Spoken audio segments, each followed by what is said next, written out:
Humans of the cardboard, welcome back to Just Nuts, guys. If you have been living under a rock, not paying attention to the most recent Yu-Gi-Oh! News, there has been some pretty cool stuff in the works. One of my favorite things from this past week that got revealed, probably my favorite thing actually overall from the past week, is actually this new archetype called Primordial that actually supports normal monsters or decks that have normal monsters in them. They have like a hand trap-esque guy. He only works if you have like a vanilla on field already, but still, you can set him up pretty easily and he can be a decent interaction. You have this really powerful engine card that as a continuous spell adds a primordial card on activation and can just summon a normal monster from deck. Any normal monster, by the way, you just declare its name and you can summon it from the deck. The problem with this card overall, in terms of generic application, is that this card then locks you out of activating special summoned monsters' effects for the rest of the turn, which is a pretty brutal restriction. That being said, there is a generic quick play spell here that I think is maybe the most important one here. Now this card still matters to like search this card, and so it could have extra value here, but just something to keep in mind. Primordial Tremors. This is a quick play that pay 2,000 life points and declare a normal monster's name, then apply this effect. If you control no monsters at all, you can just summon that normal monster you declared straight from the deck in defense position. And then it does some other stuff, whatever. The bonus effect here is also pretty relevant. If your opponent normal summons a monster, you can banish this card from your graveyard to target a normal monster you control or engrave, and banish one monster on the field with lower attack. So by having a decently statted monster on the field, your opponent now, you can basically, it does interrupt your opponent's normal summon. It's a very specific interruption that's happening at a very specific point in the game. It may not always be the most impactful thing, but it does feel like it's going to be pretty good in most matchups. It doesn't have to be amazing, but I feel like at worst, it's like taking a little bit of value. Even if you're just taking a body from your opponent and they're still able to play through, like your opponent goes normal Snake Eye Ash and you just banish it, you're banishing that Snake Eye Ash, so now them getting that second effect is a little more annoying for them. It's not nothing. On top of this card potentially being maybe a one-card starter, maybe whatever, this card has basically no restriction on it, other than paying 2,000 and you have to have no monsters on the field. But that just makes this the first card you want to activate. So not a huge deal. So basically what I did from here, over the last couple of days, I went through a basic Yu-Gi-Oh card search and went through all the normal monsters that I think have any reason to look at them at all. The first category is going to be monsters that I don't think are necessarily like super important, but they do belong to an archetype. So whether it is like, oh, this is now just a monster that throws a whatever vanilla monster of whatever archetype that maybe just appreciates an extra body on field, maybe it's just an okay extender in that regard. So let's get into it. This is the first category here. So we start off with Zoa. We also just got the new Bandit Keith cards, so that also changes kind of what we have here. But yeah, Zoa. X-Sabers, not all these are the most relevant, like I said. X-Ray Cannon, this one's actually a little bit more relevant, but I think you also want this in the deck for the new spell anyway, but people are actually playing this in ABC right now. Volcanic Rat, not nothing. It's a level 1 Pyro that actually does have like Snake Eye synergy for sure. We have Vector Pendulum, the Drake Overlord.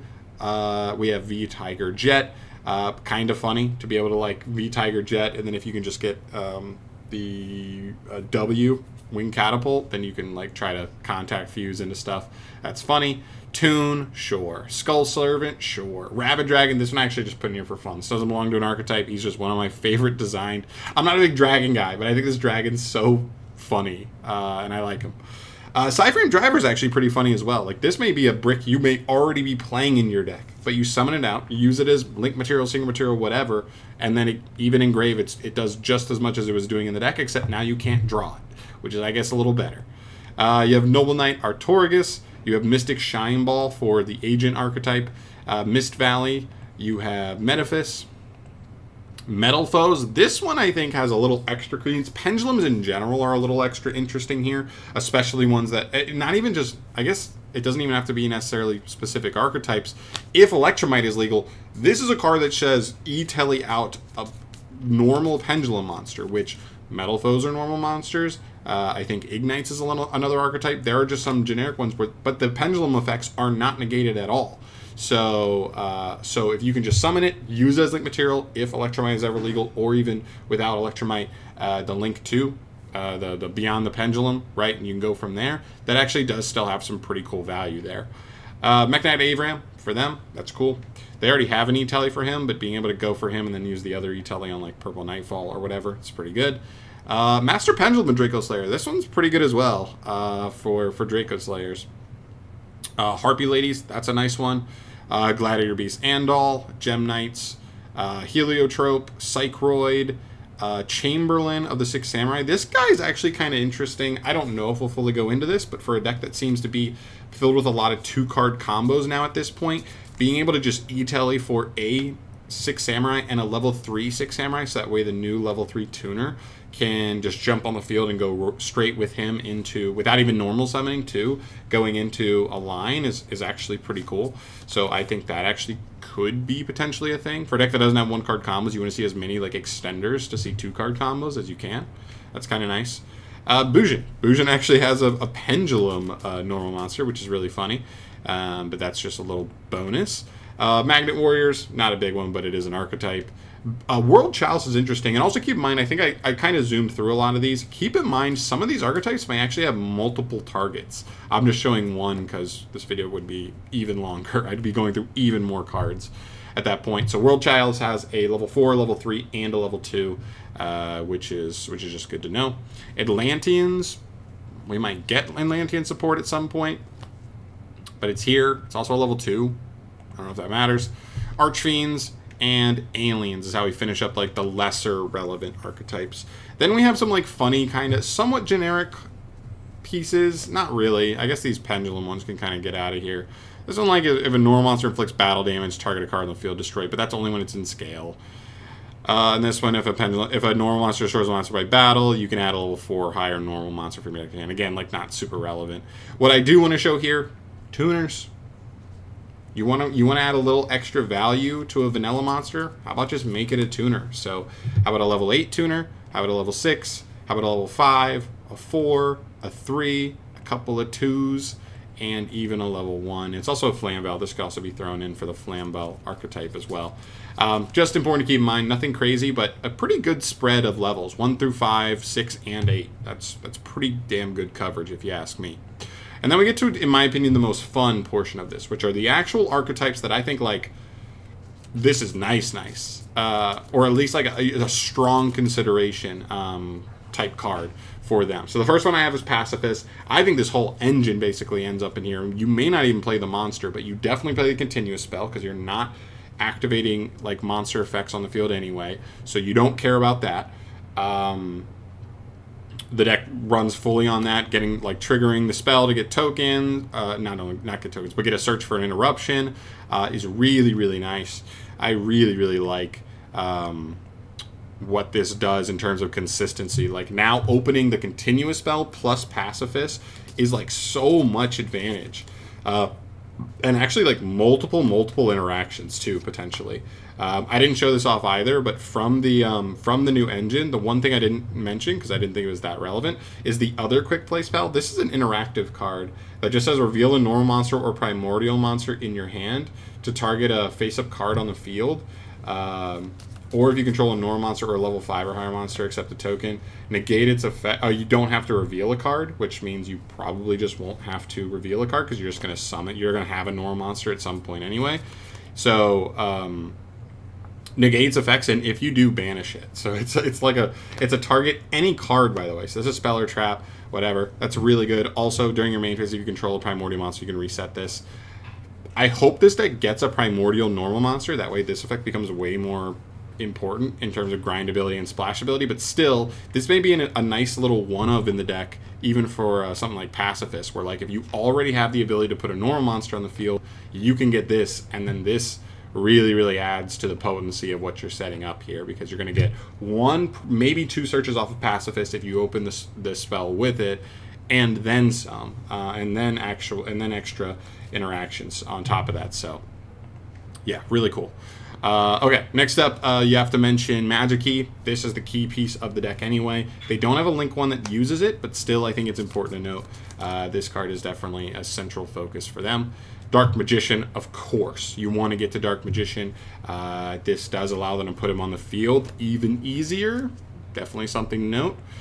This may be the most intriguing card to me from this card out of everything.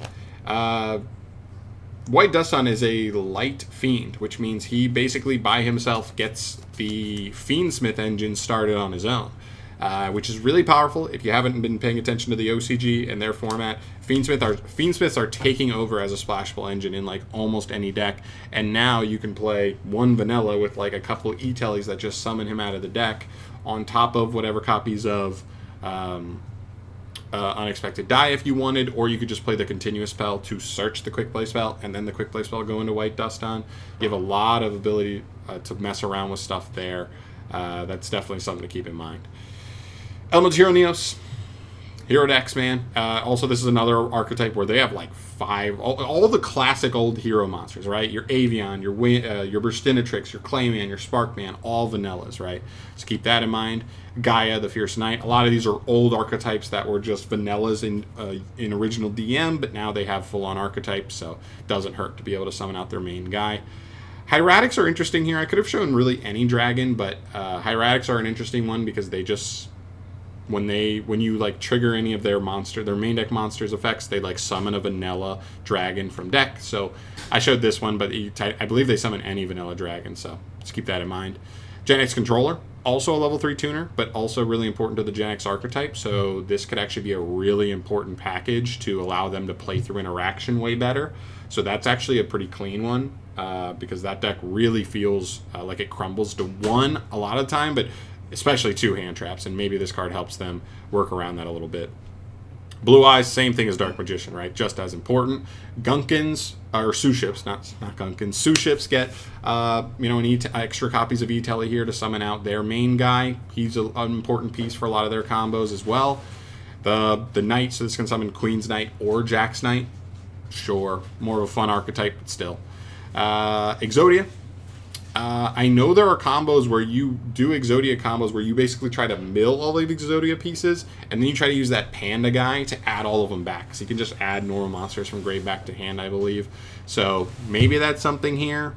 I don't know, but it's there. Ojama Yellow. All the Ojamas technically are at least black, green, and yellow. You can summon off of this. That's important for them. Semi. I don't know how good it is to put them on the field, to be honest. Odd Eyes, this is a really cool one just because not only is it like this is their key boss monster, and he's kind of a searcher, but also he's a vanilla, so you're able to summon him, maybe use him to make Beyond the Pendulum. That gets him into the extra deck, and then if you get him back into Pendulum, you can use this as a search effect and stuff. There's definitely some cool things there. Red Eyes, this same thing as Blue Eyes, same thing as Dark Magician. And the last one, and maybe as far as pure archetypes go, aside from like Pacifist, just because they have the best synergy out of like anything with this archetype fully, but as far as just the quick play spell goes, Lokai may be the most interesting one here, because now you're basically able to increase the copies of Lokai that you're able to play to like a severely higher amount, right? You can now play the continuous spell plus the quick play spell. So that's 6 copies of cards that just summon Lokai, or you could just play Unexpected Die and the quick play if you want, but those feel a little extra redundant, so I don't know if you want to do that, but it is what it is. Yeah, I think that's pretty decent. So yeah, that's 1 card combo. You're just even more consistent there, which means maybe you even open up more avenues where you're able to just lean heavier on the Sun Avalon side of the deck, although I do know they hit some of the Link ones, I think, or they took recent hits recently that kind of hurts the Sun Avalon side of the deck a little bit harder than the other sides, the Rika engine or the Aroma engine. So we'll see. But yeah, I think those are all of the most intriguing ones. I'm really actually intrigued by Pacifist. I really want to mess around with this deck right now. I know it's not that good going second via its engine, but you will have a lot of space for non-engine. This deck is pretty simple. You're going to want to find the continuous spell as often as possible, and you're going to want to find Pacifist as often as possible, and almost basically other than either those cards or cards that get you to those cards, and maybe some vanillas, really you're probably going to have a lot of space for non-engine. So Floodgates are potential there. Really nasty Floodgates like Shifter. This deck really doesn't care about the graveyard, so Shifter's definitely live to be something nasty. Definitely some powerful stuff there that you can mess with. But yeah, other than that, I'm out of here for tonight. Thank you so much for watching, as always, guys. Let me know your thoughts down below. Are there any random vanillas that kind of jumped into your mind when you saw this new support that maybe I didn't cover here? I did skim. There's like 600 vanillas in the game, guys, so I may have missed something here or there, but I'd love to hear anything you guys think slipped through the cracks down in the comments.